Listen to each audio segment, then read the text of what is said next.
Hello students, मैं रमेश याग स्वागत करता हूं आपका इस वीडियो में। आज अपनी चर्चा करेंगे समांतर श्रेणी पर। समांतर श्रेणी क्या होती है, कौन कौन सी श्रेणियाँ समांतर है, कौन सी नहीं है, अपने दैनिक जीवन में कहाँ कहाँ हमें समांतर श्रेणियाँ दिखती है, इन सब मुद्दों पे आज हम चर्चा करेंगे। समांतर श्रेणी आपने 10वीं क्लास में देखने को मिलती है। ये टॉपिक 5वां टॉपिक है जो समांतर श्रेणी से रिलेटेड पूरा का पूरा उसमें अध्ययन करते हैं। अभी जैसे मैं बात करूं तो अपने दैनिक जीवन में घरों में हम देखते हैं एक निश्चित पैटर्न में कुछ संख्याएं या कुछ वस्तुएं अपने को देखने को मिलती है। वो सब क्या होती है? समांतर श्रेणी होती है। समांतर का अगर अपने संधि विच्छेद करते हैं तो समांतर का मतलब क्या होता है? समान अंतर, यानी ऐसी श्रेणियाँ जो समान अंतर में हो, यानी जिनके क्रम में क्या हो? समान अंतर हो। और श्रेणी का मतलब क्या होता है? इस समांतर श्रेणी में दो नाम आ रहे हैं। समांतर का मतलब तो हमें पता चल गया, अभी समान अंतर के साथ हो। श्रेणी का मतलब क्या होता है? श्रेणी यानी जो एक नियमित पैटर्न में हो, एक निश्चित पैटर्न में हो, उसे क्या कहते हैं? श्रेणी कहते हैं। जैसे कोई भी वस्तुएं हो वो एक नियत पैटर्न के, एक नियत शैली के अंदर हो, व्यवस्थित हो, तो उस चीज़ को श्रेणी बोलते हैं। जैसे आपके सामने कुछ उदाहरण है, जैसे 1 का वर्ग, 2 का वर्ग, 3 का वर्ग, 4 का वर्ग, 5 का वर्ग। अगर मैं इसको लिखूं, 1 का वर्ग कितना होता है? 1। 2 का वर्ग कितना होता है? 4। 3 का वर्ग कितना होता है? 9। 4 का वर्ग 16। 5 का वर्ग 25। क्या इनमें एक निश्चित पैटर्न है? इधर तो निश्चित पैटर्न था, लेकिन क्या इधर निश्चित पैटर्न बन रहा है? 1 के बाद कितना जुड़ रहा है इसमें? +3 हो रहा है, इधर +5 हो रहा है, इधर +7 हो रहा है। निश्चित पैटर्न नहीं है ना? हाँ, निश्चित पैटर्न है। कब जाके बन रहा है? उधर ऊपर जिसमें अपने घटाने के बाद बन रहा है, लेकिन ये तो समांतर श्रेणी नहीं है ना। अब आगे दूसरे उदाहरण की बात करते हैं।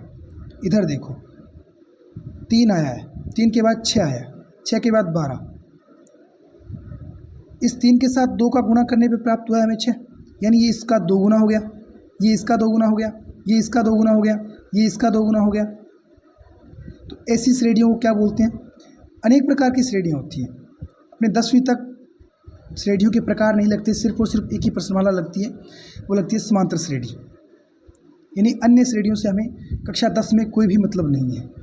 हाँ, मैं इनके नाम आपको बता देता हूँ। जिनमें गुणनफल हो,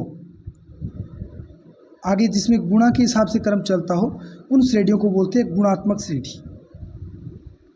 गुणात्मक श्रेणी।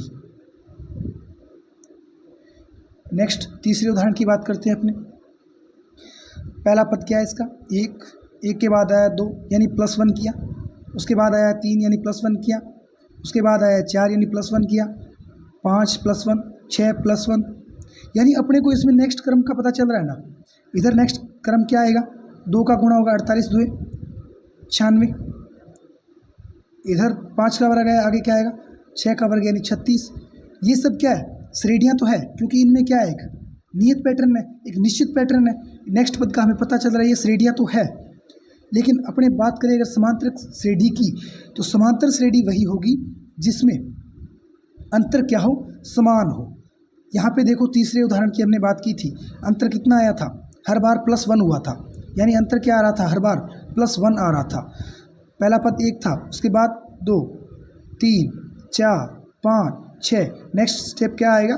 7 आएगा। इसका मतलब अपने पास अंतर समान है ना, अंतर समान आ रहा है, और श्रेणी भी है, क्योंकि इसका एक पैटर्न क्या है? निश्चित है। तो ऐसे क्या होंगे? ऐसे जो भी आपको पद देखने को मिलेंगे वो क्या होंगे? समांतर श्रेणी होंगे। समांतर श्रेणी होंगे। अब बात करते हैं चौथे पद की। इसमें ऊपर तो समान ही पद चल रहा है, 1 1 1, और नीचे चल रहा है 3 4 5 6, यानी 1/3, 1/4, 1/5, 1/6 ऐसे चल रहा है। नेक्स्ट स्टेप का अपने को पता चल रहा है, इसका नेक्स्ट पद क्या होगा? 1/7 होगा। अगर निश्चित क्रम में है, ये एक निश्चित पैटर्न में है, इसका मतलब ये क्या है? श्रेणी तो है, लेकिन ये समांतर श्रेणी नहीं है, क्योंकि इसके अंदर एक तो भिन्न रूप में दी हुई है, यानी इसका अंश और हर दो रूप होता है। भिन्न के दो रूप होते हैं, जो भिन्न के ऊपर वाली संख्या है उसको अंश बोलते हैं, नीचे वाली संख्या को हर बोलते हैं। तो इसमें अंश तो समान चल रहा है, लेकिन हर में क्या हो रहा है, हर में एक समांतर श्रेणी है, और जिसके हर में समांतर श्रेणी हो और भिन्न रूप में हो उस श्रेणी को बोलते हैं हरात्मक श्रेणी। हरात्मक श्रेणी मुख्यतः ये रूप देखने को मिलते हैं। ये 10th में सिर्फ और सिर्फ एक ही लगती है समांतर श्रेणी। ये आगे जाके 11th और 12th में गुणात्मक और हरात्मक श्रेणी का प्रयोग होता है। ये आगे उससे बड़ी क्लासों में काम में ली जाती है। अब आपको दो उदाहरण दिख रहे होंगे। निश्चित क्रम की बात करें अपने, ये एक सीढ़ी होती है, इलेक्ट्रीशियन रखते हैं अपने पास पेड़ी, तो इसमें क्या आपको एक निश्चित क्रम देखने को मिलता है।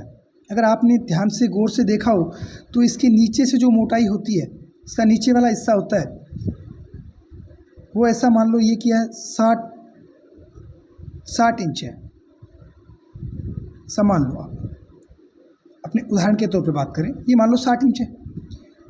तो ये ऊपर तक एक जैसी नहीं होती। अगर आपने कभी नोटिस किया हो, सीढ़ी देखी हो, तो ये ऊपर तक एक जैसी नहीं होती ना, नीचे से मोटी होती है, ऊपर जाके पतली हो जाती है। यानी इसके अंदर ये जो पहले वाला इसका है, इससे दूसरे वाला इससे कुछ ना कुछ कम होगा, और जितना कम होगा वो दोनों साइड से एक जितना कम होगा। अपन यहाँ पे उदाहरण के रूप में मान लेते हैं कि ये दोनों साइड से 1-1 इंच कम होता है, 1 इंच इधर से कम हुआ, 1 इंच इधर से कम हुआ। तो ये नेक्स्ट कितना आ गया 58। इससे ऊपर वाला फिर 2 इंच कम होगा, ये कितना होगा 56। इससे ऊपर वाला फिर 2 इंच कम होगा 54। ऐसे नेक्स्ट चलता जाएगा 52, 50, 48। ऐसे करते करते ऊपर से ये पतली हो जाएगी ना। तो इनका क्रम क्या आ रहा है देखो, पहले आ रहा है 60, उसके बाद 58, उसके बाद 56, उसके बाद 54। हर बार कितना कम हो रहा है, 2 कम हो रहा है, समान अंतर आ रहा है ना। तो इसका मतलब ये सीढ़ियाँ किस क्रम में होती है, समांतर क्रम में होती है। ये क्या होती है, एक समांतर श्रेणी होती है।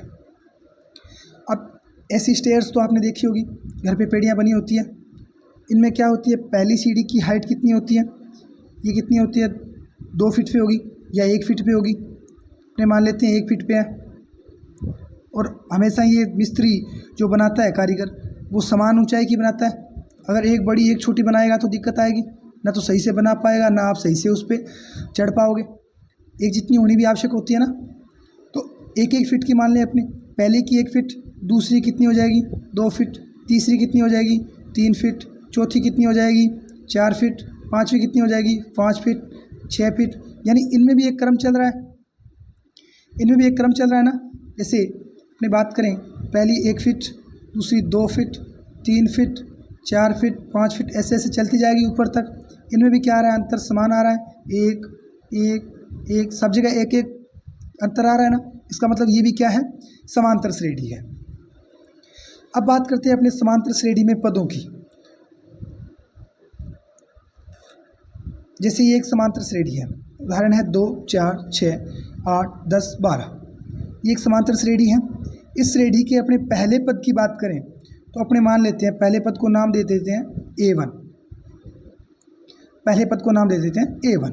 दूसरा पद क्या हो जाएगा, फिर पहले के लिए A1 लिखा है, दूसरा क्या हो जाएगा A2, तीसरा क्या हो जाएगा A3, चौथा क्या हो जाएगा A4, पांचवा क्या हो जाएगा A5। ऐसे करते करते अपने अन्वय पद की बात करें तो अन्वय पद क्या हो जाएगा AN हो जाएगा ना। अन्वय पद क्या हो जाएगा AN हो जाएगा। अब इसमें पहला पद क्या है A1 क्या है, इसमें A1 का मान कितना है, यहाँ से देखो पहला पद 2 है, तो A1 का मान कितना हो जाएगा 2। दूसरा पद A2 कितना है 4 है, A3 कितना है 6 है। इसी प्रकार AN इसमें अपने को पता नहीं है, तो AN कितना हो जाएगा, कुछ भी मान लो अपने N मान लो, कितना मान लो N ही मान लो। अब अपने नेक्स्ट चीज़ आती है सार्वंतर। सर सार्वंतर क्या होता है, सार्वंतर को अपने D से लिखते हैं, सार्वंतर को D से लिखते हैं। ये D ज्ञात कैसे करते हैं, D का मान कैसे निकालते हैं, दूसरे पद में से, अर्थात A2 माइनस A1 क्या होगा डी का मान होगा। और एक समांतर श्रेणी तभी बनेगी जब डी का मान यानी सार्वंतर हमेशा क्या रहे, समान रहे। समांतर मतलब समान अंतर, हमेशा समान अंतर रहेगा तभी समांतर श्रेणी होगी। इसका मतलब A2 माइनस A1 बराबर होगा डी के, और ये भी बराबर किसके होगा, A3 माइनस A2।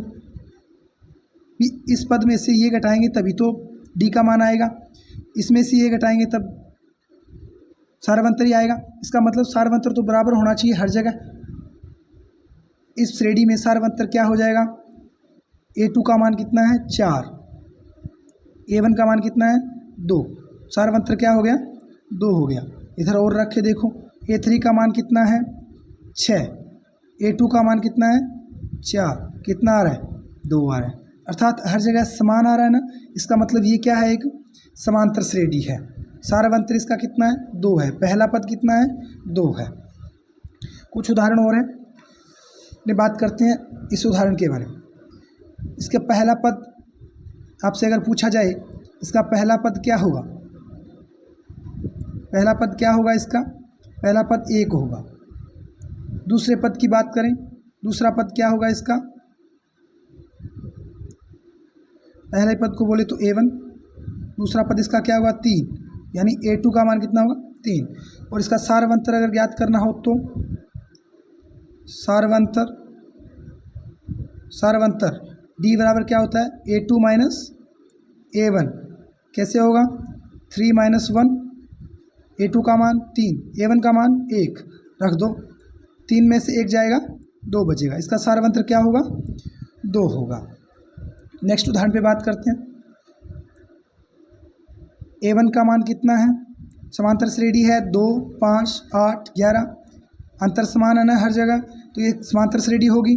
इसका A1 का मान कितना होगा, A1 का मान होगा 2, A2 का मान कितना होगा 5,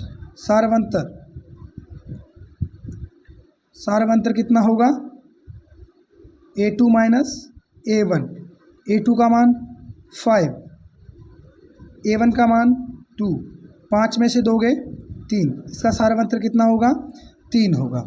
नेक्स्ट उदाहरण पे बात करते हैं। नेक्स्ट उदाहरण है 1/3, 5/3, 9/3, 13/3। ये क्या है, एक समांतर श्रेणी है ना। देखो इसमें अंतर क्या आ रहा है, पहला पद क्या है A1 का मान 1/3, A2 का मान 5/3, सार्वंतर देखो,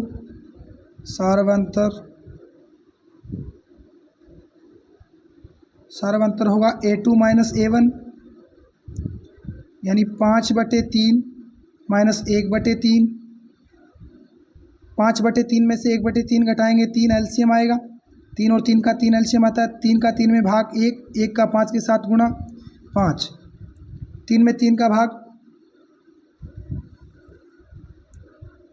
सार्वंतर A2 माइनस A1 बराबर A2 का मान 5/3, A1 का मान 1/3।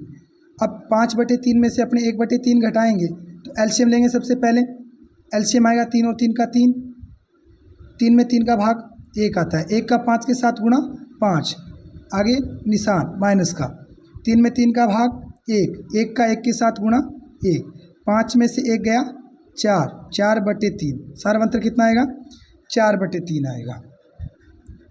नेक्स्ट देखो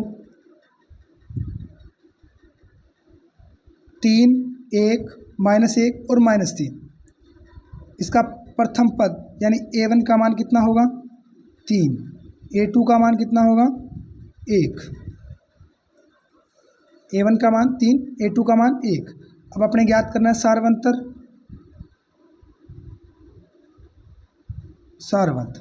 A2 माइनस A1, 1 -3, और जब प्लस का 1 हो और माइनस का 3 हो तो कितना बचता है शेषफल, वो आता है -2, अर्थात इसका सार्वंतर क्या होगा -2 होगा। पहले पद में से -2 घटाएंगे 1 आएगा, 1 में से -2 करेंगे तो प्लस का 1 माइनस के 2, क्या बचेगा माइनस का 1, फिर आता है -1 और -2, जब दोनों माइनस के हो तो जुड़ जाते हैं और निशान माइनस का आता है, -1 और -2 -3। इसी प्रकार आगे चलता जाएगा। इसका नेक्स्ट पद क्या आएगा, -3 -2, -3 और -2 के कितने हो जाएंगे, -5। इसका नेक्स्ट पद क्या आएगा, -5 आएगा।